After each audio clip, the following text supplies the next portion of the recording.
전미수님 안녕하세요. 이정욱 다니엘 신부입니다. 다의 대림 제4주일 거룩한 독서를 하겠습니다. 성부와 성자와 성령의 이름으로 아멘. 대림 제4주일의 전례의 분위기는 예수님의 탄생이 가까워짐에 따른 설렘과 희망을 담고 있습니다. 제4주일의 전례와 독서, 복음은 하느님의 약속이 이미 이루어지고 있으며 우리에게 그 성취를 믿고 기뻐하라는 메시지를 전하고 있습니다. 특히 이 시기에는 예수님의 탄생 예고와 함께 모든 성취가 임박했음을 강조하는 분위기가 강조됩니다. 곧 다가올 성탄을 앞두고 우리 마음은 하느님의 계획이 완성되어 가는 신비를 더욱 깊이 묵상하고 그 과정 속에서 피어나는 기쁨과 희망을 경험하도록 초대받는 것입니다. 이로써 우리는 하느님께서 이루신 구원 사업을 감사하며 예수님의 오심을 진정한 믿음과 기대 속에서 맞이할 준비를 갖추게 됩니다. 복음에 앞서 1독서와 2독서 간략하게 살펴보겠습니다. 1독서 미카 예언서는 이스라엘이 기대하던 메시아가 어디에서 탄생할지를 예고합니다. 놀랍게도 그 출발점은 잘 알려진 도성도 힘있는 부유한 곳도 아닌 작고 보잘것없는 마을 베들레헴입니다. 이 사실은 우리에게 중요한 메시지를 전합니다. 하느님께서는 인간적 기준으로 화려한 곳이나 뛰어난 사람을 택하시기보다 작은 곳에서부터 새로운 희망의 싹을 틔우신다는 것입니다. 이는 하느님의 섭리 안에서 자금이 결코 장애가 아니라 오히려 새로운 시작점이 될 수 있음을 보여줍니다. 그 결과 메시아를 통해 평화와 안정, 하느님의 다스림이 이 세상에 구현될 것임을 확신하게 만듭니다. 이 독서 히브리서는 예수님의 오심이 단순한 탄생 사건이 아니라 구약 제사 제도를 완성하고 넘어서는 결정적 전환점임을 강조합니다. 예수님께서는 하느님의 뜻에 온전히 순종하셨고 그 순종을 통해 자신의 몸을 바치심으로 새로운 구원의 길을 여셨습니다.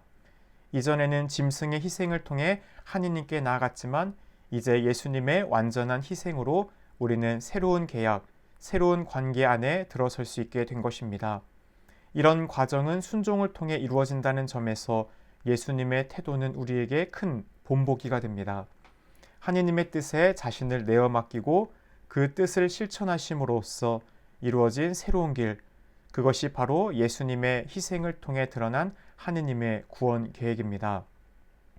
정리하자면 1독서 미카서에서는 작은 베들레헴에서 시작되는 메시아의 탄생을 통해 하느님의 놀라운 섭리와 구원 계획을 엿볼 수 있습니다. 2독서 히브리서에서는 예수님의 순종과 희생이 과거 제사의 한계를 넘어 새로운 구원의 지평을 열었음을 보여줍니다. 이 두 본문은 우리에게 하느님께서 준비하신 구원의 의미를 다시 한번 음미하도록 초대합니다. 예수님의 오심을 앞둔 이 시기에 우리는 작고 낮은 곳에서 시작되는 하느님의 큰 계획과 그리스도의 순종을 묵상하며 우리의 믿음과 삶을 정돈해 볼 수 있습니다.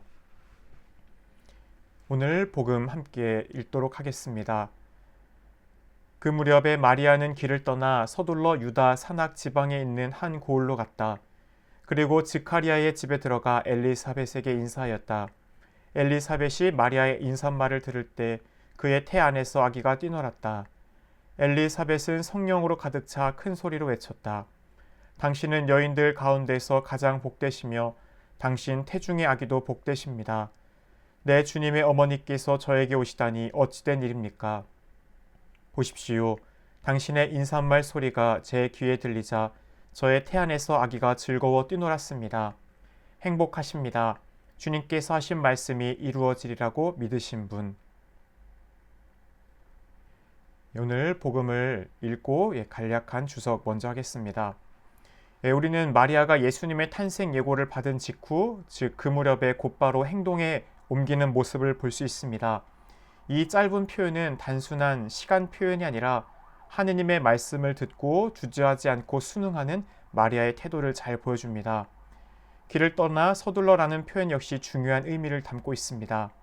마리아는 지금 막 주어진 하느님의 계획에 응답하며 지체하지 않고 움직입니다. 이는 그녀가 단지 하느님의 뜻에 순종하는 것일 뿐 아니라 엘리사벳의 상황을 살피고 축하하며 도움을 주려는 배려심 어린 행동이기도 합니다.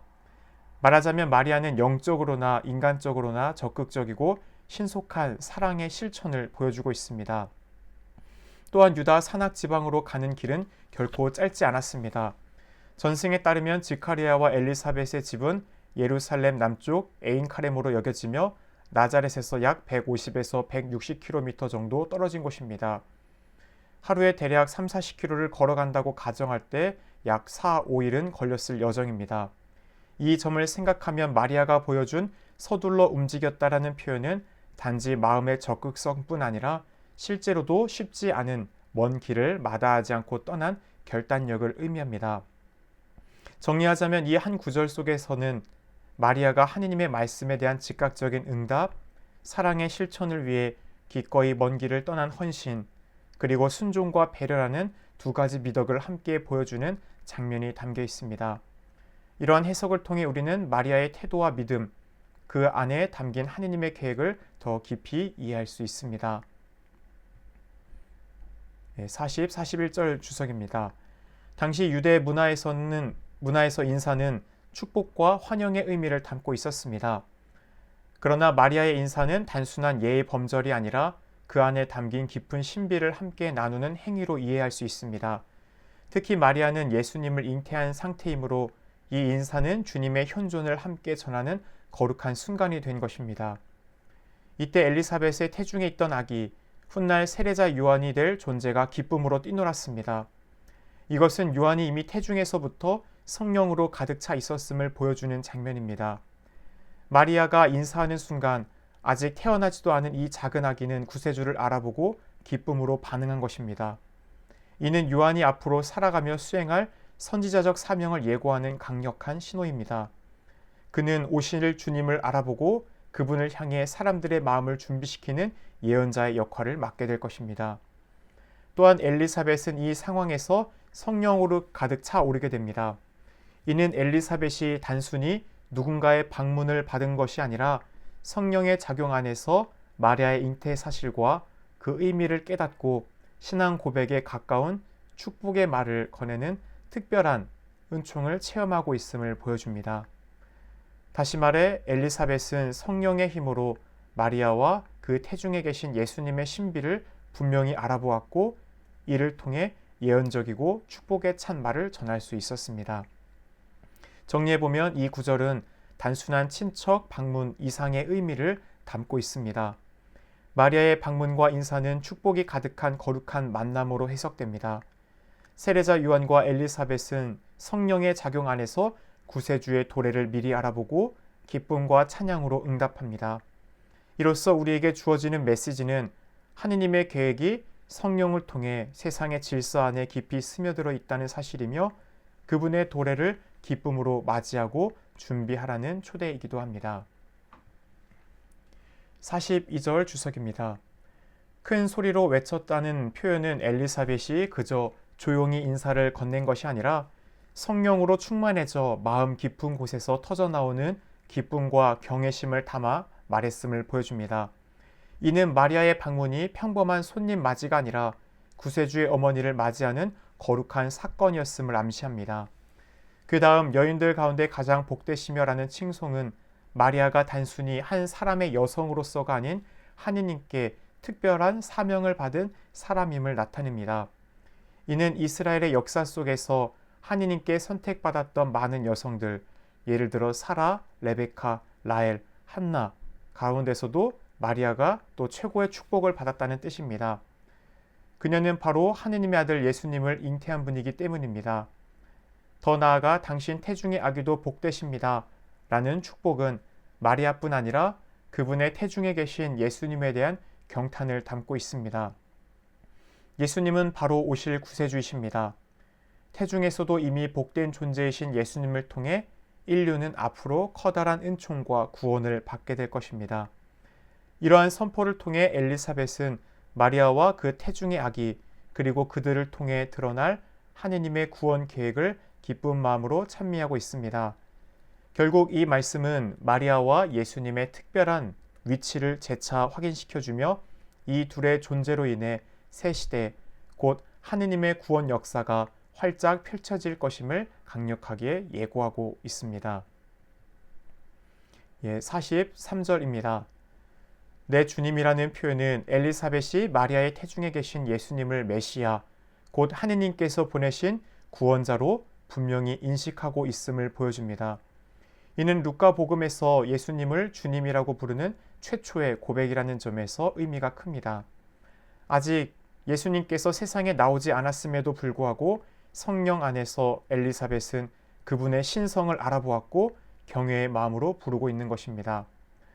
어찌된 일입니까? 라는 말은 엘리사벳의 깊은 겸손과 감사의 태도를 담고 있습니다.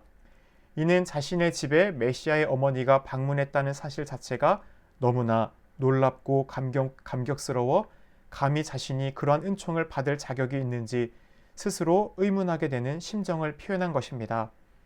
이 질문은 단순한 의문이라기보다는 엘리사벳이 얼마나 크나큰 은총 안에 있는지를 깨닫고 하느님께 감사하며 경탄하는 고백이라고 할 수 있습니다. 정리하면 이 말씀을 통해 우리는 성령으로 충만한 엘리사벳이 예수님의 신성과 마리아의 특별한 사명을 명확히 깨닫고 깊은 겸손과 감사의 마음으로 이들을 맞이하는 모습을 볼 수 있습니다. 이는 엘리사벳과 마리아, 더 나아가 아직 태어나지 않은 예수님을 둘러싼 하느님의 놀라운 구원 계획이 이미 조용히 그러나 분명히 진행되고 있음을 전해줍니다. 44절입니다. 뛰놀았다라는 표현은 단순히 태동하는 것 이상의 의미를 담고 있습니다. 바로 태중의 아기, 훗날 세례자 요한이 될 아기가 벌써부터 메시아를 알아보고 그분의 오심에 기뻐한다는 상징적 장면이기 때문입니다. 아직 세상에 나오지 않은 작은 생명이 하느님의 구원 계획 안에서 자신이 맡은 역할을 미리 보여주는 듯한 모습이라 할 수 있습니다. 또한 여기서 인사말 소리는 단순한 말 한마디가 아니라 성령이 함께 하시는 마리아의 방문을 의미합니다. 마리아는 메시아를 품은 존재로서 그녀의 인사는 하느님의 현존을 알리고 성령의 숨결을 전하는 특별한 의미를 지닙니다. 이로 인해 아직 태어나지 않은 아기마저 기뻐하는 거룩한 반응이 일어난 것입니다.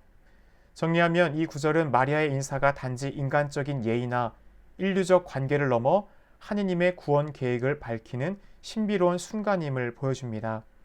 그 안에서 태중의 요한은 선지자로서의 사명을 준비하고 우리에게는 메시아를 맞이할 기쁨과 기대를 미리 보여줍니다. 엘리사벳은 마리아를 가리켜 행복하십니다 라고 칭송합니다.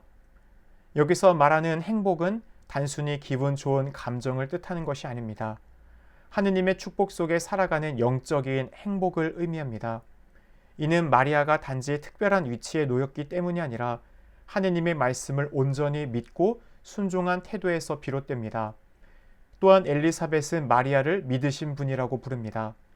이는 마리아의 믿음이 단순한 바람이나 희망이 아닌 하느님의 약속이 그대로 이루어질 것이라는 확신에서 나왔음을 보여줍니다.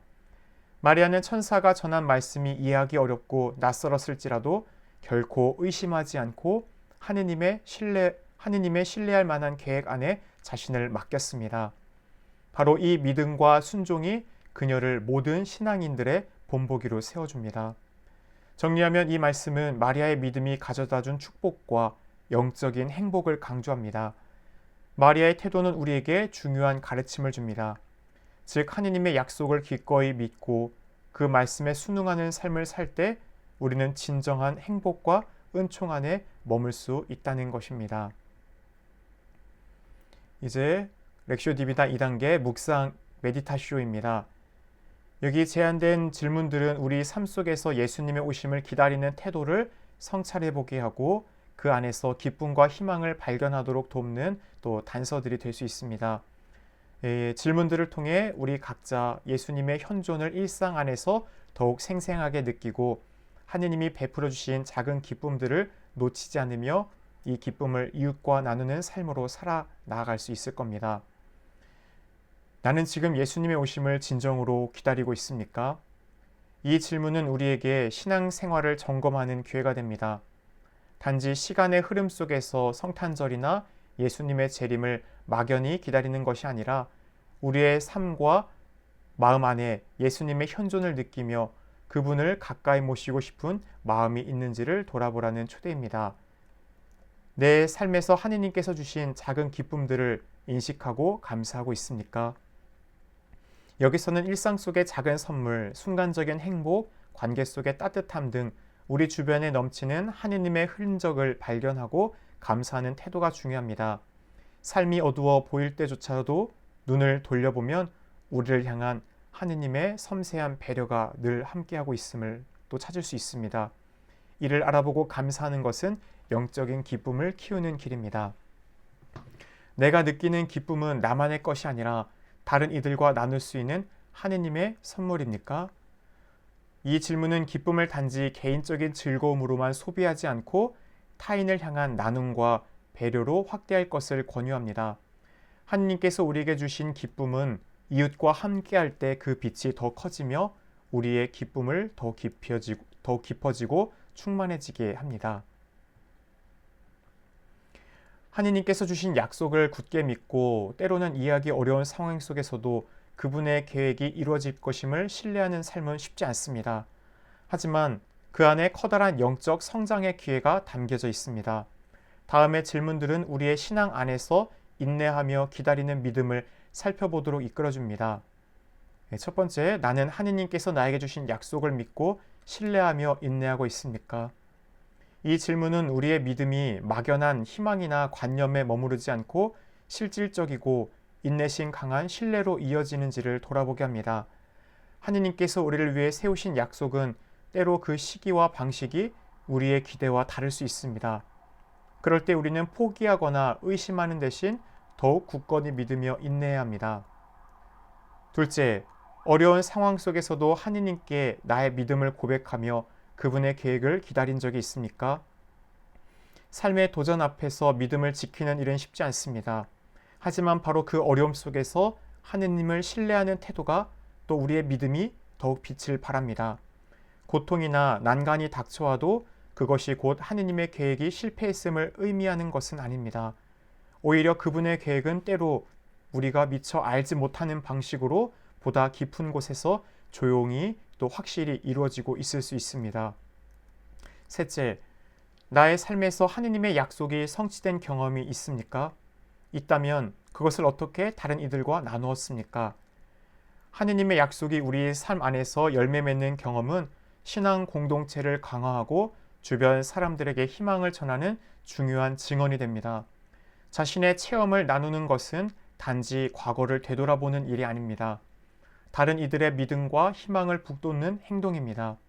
이렇게 믿음의 이야기를 함께 나누고 공유할 때 우리는 서로를 격려하고 하느님의 신실하심을 세상에 드러낼 수 있습니다. 마리아처럼 하느님의 뜻에 기꺼이 예라고 말하는 순명의 태도를 통해 우리의 믿음은 머릿속 사고를 넘어 실제 삶 속에서 움직이게 됩니다. 다음의 질문들은 우리가 하느님의 계획에 어떤 자세로 응답하고 있는지를 성찰하게 해줍니다. 첫 번째, 마리아처럼 하느님의 뜻을 따르기 위해 기꺼이 예라고 응답했던 순간이 있습니까? 이 질문은 우리가 과거의 경험을 되돌아보게 합니다.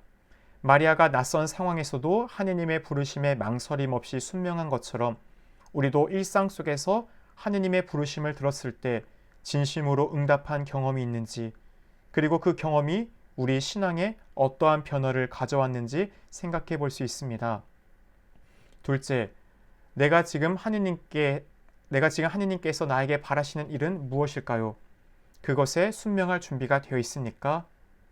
현재의 삶으로 시선을 돌려 하느님이 나에게 원하시는 일이 무엇인지 가만히 또 귀 기울여 봅시다. 그것이 큰 일이든 작은 일이든 또 눈에 잘 보이는 일이든 감춰진 일이든 하느님께서 지금 이 순간 나를 통해 이루고자 하시는 뜻이 있을 겁니다. 이 뜻에 기꺼이 따를 수 있는 열린 마음, 순명할 준비가 우리에게 있는지 살펴보는 기회가 됩니다. 셋째, 내 믿음이 행동으로 나타나고 있는지 아니면 단지 머릿속에 신념으로만 남아있는지 성찰해 봅시다. 진정한 믿음은 행동과 열매로 드러납니다. 단순한 생각이나 이상 수준에 머무는 것이 아니라 주변 사람들과 일상 속의 상황 안에서 더 나은 선택과 사랑 어린 실천으로 표현될 때 우리의 믿음은 살아있는 힘을 발휘합니다.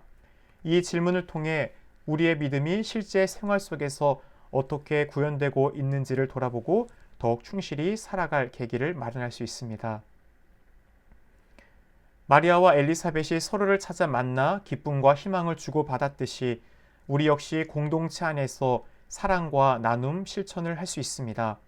다음의 질문들은 우리가 신앙 공동체 안에서 어떠한 태도를 지니고 있는지, 또 우리 주변의 이웃과 어떻게 관계를 맺고 있는지를 돌아보게 합니다. 첫 번째, 마리아가 엘리사벳을 찾아 기쁨을 나누고 서로를 격려했듯 나도 누군가와 기쁨을 또 희망을 나눈 적이 있습니까?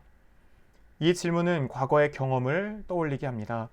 내가 누군가를 찾아가 따뜻한 말이나 작은 선물로 기쁨과 희망을 건넨 순간이 있는지를 살펴보는 것입니다. 혹은 반대로 다른 이로부터 이런 사랑을 받았을 때 내 삶에 어떠한 변화와 힘이 되었는지를 떠올려 볼 수도 있습니다. 둘째, 신앙 공동체 안에서 나는 다른 이들과 얼마나 서로를 돌보고 사랑을 나누고 있습니까? 신앙 공동체는 단순히 한 공간 안에 모여 예식을 드리는 곳만이 아니라 서로를 돌보고 위로하며 성장하는 영적 가족들입니다. 이 질문은 내가 공동체 안에서 단지 참관자처럼 머무는지, 아니면 누군가에게 다가가 응원하고 필요한 도움을 주며 함께 울고 웃는 가족적 관계를 맺고 있는지를 돌아보게 합니다. 셋째, 내가 사랑과 희망의 메시지를 전해야 할 대상은 누구입니까? 이 질문은 우리의 시선을 공동체 밖까지 확대합니다. 내 주변에 낙담한 이웃이나 격려가 필요한 사람, 고립되어 있는 이들이 없는지 살펴봅시다. 꼭 대단한 능력이나 특별한 재능이 없어도 괜찮습니다. 우리의 진심 어린 말 한마디, 따뜻한 미소, 작은 실천 한 가지가 누군가에게는 커다란 희망이 될 수 있습니다. 이러한 공동체 안에서의 연대와 나눔은 신앙생활을 풍요롭게 하는 중요한 요소입니다. 마리아와 엘리사벳이 그랬듯이 기쁨과 희망을 나누며 서로를 북돋아주는 신앙인이 될 때 우리는 하느님의 사랑을 세상에 드러내는 살아있는 증인이 될 수 있습니다. 성령은 우리의 믿음을 움직이고 일상의 순간들을 은총의 시간으로 변화시키는 하느님의 능력입니다. 다음 질문들은 우리로 하여금 성령께 마음을 열고 그분의 인도를 인식하며 살아가는지 점검하게 합니다. 첫째, 나는 성령께 나의 마음과 삶을 여는 자세를 가지고 있습니까? 이 물음은 성령의 이끄심에 대해 우리가 얼마나 마음을 열고 준비하고 있는지를 돌아보게 합니다. 성령은 억지로 마음을 여시는 분이 아닙니다. 우리가 기꺼이 문을 열고 맞이할 때 성령의 은총은 우리의 생각과 행동을 변화시키고 하느님 안에서 성장하도록 이끌어줍니다. 둘째, 성령께서 내 삶에서 역사하시는 순간들을 인식하고 감사드리고 있습니까? 우리 삶에서 성령의 손길을 깨닫는 일은 신앙 여정을 풍요롭게 만들어줍니다. 갑자기 마음에 드는 위안, 또 예기치 않게 얻게 된 평화, 복잡한 상황 속에서 빛처럼 떠오르는 지혜, 모든 성령의 활동이라 할 수 있습니다. 이런 순간들을 놓치지 않고 인식하며 감사할 때 우리는 하느님과 더 깊은 관계로 나아가게 됩니다. 셋째, 지금 내 삶 속에서 성령의 기쁨과 평화를 전해야 할 상황은 어디에 있습니까? 성령의 역사는 개인 안에 머물지 않고 이웃에게 흘러가기를 원합니다. 우리 주변에 힘겨워하는 이들, 희망을 잃어가는 사람들, 마음의 상처로 힘들어하는 이들은 없습니까? 성령의 선물을 전하는 것은 거창한 일이 아닙니다.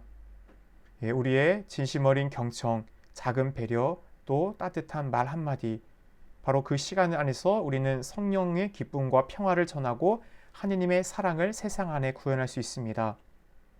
이렇게 성령의 역사에 마음을 열고 그분께서 주시는 은혜를 감사하며 그 기쁨과 평화를 다른 이들과 나누는 삶을 살 때 우리는 진정한 신앙인으로서 하느님의 뜻에 더욱 가까이 다가서게 됩니다. 세 번째, 오라시오 기도입니다.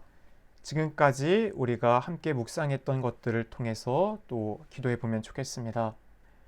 사랑이신 하느님, 당신께서 우리에게 주신 말씀 앞에 머물며 마리아와 엘리사벳의 만남 속에서 솟아나는 기쁨과 희망을 느낍니다. 마리아가 주님의 뜻을 믿고 순종하여 예라고 응답한 용기와 믿음을 저희 안에도 심어주시고 엘리사벳의 겸손한 환대와 축복의 태도를 본받아 저희도 서로에게 기쁨과 위로를 나누는 신앙인이 되게 하소서. 구세주의 오심을 기다리는 이 대림식이 저희 마음 안에도 성령의 은총을 가득 채워주소서. 어두운 가운데서도 당신께서 이루실 약속을 믿고 신뢰하는 믿음, 삶의 작은 순간들 안에서 하느님의 손길을 알아보고 감사할 줄 아는 눈을 허락하소서. 저희가 받은 이 기쁨과 희망을 이웃과 나누며 하느님의 사랑을 행동으로 실천하는 용기를 주소서. 주님, 오늘도 저희가 겪는 일상 관계 속에서 당신의 목소리를 귀 기울여 듣고 순명의 발걸음을 재촉하게 하소서. 무엇보다 성령께 마음을 열어 당신의 뜻에 기꺼이 응답하는 삶을 살게 하시고 나아가 공동체 안에서 서로를 지지하고 격려하며 당신의 나라를 향한 참된 희망을 함께 만들어가게 하소서. 저희를 늘 인도하시는 주 예수 그리스도의 이름으로 비나이다. 아멘. 이제 렉쇼 디비나 네 번째 관상 컨템플라쇼입니다. 지금은 생각과 언어를 모두 내려놓고 내면의 고요 속에 머무르는 시간입니다. 마리아와 엘리사벳이 만났던 그 순간, 성령의 부드러운 움직임과 잔잔한 진동, 두 여인이 주고받던 기쁨의 음향이 마음 깊은 곳에서 잔잔히 울려 퍼지는 것을 느껴보십시오. 말로 설명하거나 분석하지 않고 그저 자신을 하느님의 현존 안에 내어 맡겨드리면 됩니다. 마음에 자연스럽게 떠오르는 이미지를 관상해 보십시오. 마리아가 먼 길을 걸어 엘리사벳으로 집을 향하는 장면을 떠올려 보십시오. 그 길고 험한 여정 끝에서 기쁨과 놀라움으로 서로를 바라보는 두 여인의 얼굴을 그려보십시오. 찬양과 감사의 외침이 그들의 입에서 흘러나올 때 그 장면 안에 나를 부드럽게 초대하시는 하느님의 시선을 또한 느껴보십시오. 그분의 눈길이 나를 부드럽게 감싸 안으실 때 내 안에 평화가 잔잔히 스며들고 온전히 신뢰와 은총의 숨결이 내 마음을 채워가는 것을 느껴보십시오. 지금 이 순간 하느님의 따뜻한 현존 안에서 그분의 은총에 자신을 온전히 맡겨보는 것입니다. 이제는 생각을 넘어 마음 깊은 곳으로 내려갑니다. 마리아가 전달한 기쁨이 엘리사벳과 태중의 요한에게 퍼져나갔듯이 우리 안에도 그 기쁨이 조용히 퍼져나가는 것을 느껴보십시오. 하느님이 함께 하신다는 진리가 가져다주는 깊은 평화와 희망이 내 안에 스며들 수 있도록 그대로 주님께 나를 맡겨보십시오.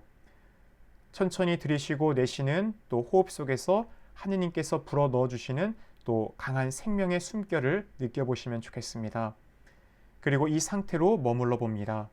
시간을 의식하지 않고 또 내가 해야 할 의무나 걱정들을 잠시 뒤로 미루고 오롯이 하느님 안에 머무는 경험을 해보는 것입니다. 따뜻한 품 안에 있는 아기처럼 하느님께서 나를 품어주시고 계심을 느끼며 충만한 고요와 평화 속에 깊이 머물러 보십시오. 이 시간은 내 믿음의 뿌리가 더욱 깊어지고 내 삶을 다시금 하느님의 시선으로 바라볼 수 있는 귀한 발판이 되어줄 것입니다. 이제 렉시오 디비나 마지막 엑시오 실천입니다. 말씀을 생활에 옮기는 실천 단계는 우리가 관상과 묵상을 통해 깨달은 진리를 실제 삶 속에서 행동으로 보여주는 과정입니다. 이를 통해 하느님의 말씀은 단순한 생각이나 신념으로 끝나지 않고 우리의 일상과 관계 안에서 살아 움직이게 됩니다. 여기서 제안된 두 가지 실천 방안을 살펴보며 손쉽게 적용할 수 있는 작은 일부터 시작해 보시기 바랍니다. 믿음의 순종 실천하기 첫 번째입니다. 마리아는 하느님의 뜻에 주저없이 예라고 응답했습니다. 우리도 이렇게 작은 일상 속의 기회들을 하느님께 봉헌하는 태도를 바라볼 수 있습니다. 오늘 내가 맡은 작은 일, 집안일, 직장 업무 등 평범한 활동들조차 하느님의 계획 안에서 기쁜 마음으로 받아들여 보십시오. 예를 들어 귀찮게만 생각했던 업무를 하느님께서 나를 통해 다른 이들을 돕고 계신다는 마음으로 해낼 수 있습니다. 이런 순종의 태도가 쌓여갈 때 우리의 마음은 점점 하느님의 뜻에 민감해지고 믿음은 깊어집니다. 둘째, 기쁨과 희망을 나누십시오. 마리아가 엘리사벳을 찾아 감사를 나누며 서로 격려했던 것처럼 우리도 주변 사람들에게 따뜻한 한마디를 건네는 작은 노력으로 시작할 수 있습니다. 가령 오랫동안 연락하지 못한 친구에게 짧은 문자나 전화를 걸어 안부를 전해보십시오. 혹은 이웃이나 동료에게 고맙습니다. 수고 많으십니다. 라는 진심 어린 말을 전해보십시오. 아주 사소한 행동 같지만 이러한 작은 실천이 우리 주변에 기쁨과 희망의 씨앗을 심고 하느님의 사랑을 전하는 통로가 됩니다. 이렇게 우리가 일상에서 하느님의 말씀을 행동으로 표현할 때 믿음은 더욱 튼튼해지고 관계는 따뜻해지며 하느님의 나라가 우리 삶 속에서 조금씩 드러나게 됩니다. 작은 일에서부터 시작해 보십시오. 그 한 걸음 한 걸음이 하느님께 나아가는 아름다운 순례의 길이 됩니다. 실천으로 세 번째, 네 번째 함께 나누겠습니다. 셋째, 신앙 공동체와 연결 맺는 것입니다. 신앙은 결코 혼자 걸어가는 길이 아닙니다. 함께 신앙을 나누는 공동체나 주변 신앙인들과 대화를 나누고 서로를 위해 기도하며 성경 말씀을 나누는 시간들을 만들어 보십시오. 가까운 본당의 소공동체 모임이나 신앙 또 기도 모임 혹은 친구나 가족과 함께하는 또 그런 성경 묵상을 통해 시작할 수 있습니다. 이처럼 서로의 믿음을 북돋아주는 공동체 안에서 우리는 하느님의 은총 안에 함께 성장하며 기쁨을 나눔으로 그 기쁨을 더욱 크게 만들 수 있습니다. 넷째, 성령께 마음을 여는 겁니다. 하루 중 잠깐이라도 성령을 초대하는 기도로 마음을 열어보십시오. 오소서 성령님, 오늘도 저를 이끌어 주시어 저의 생각과 말을 다스리게 해주소서 라는 짧은 기도를 하루를 시작하거나 마무리해 보는 것도 좋습니다.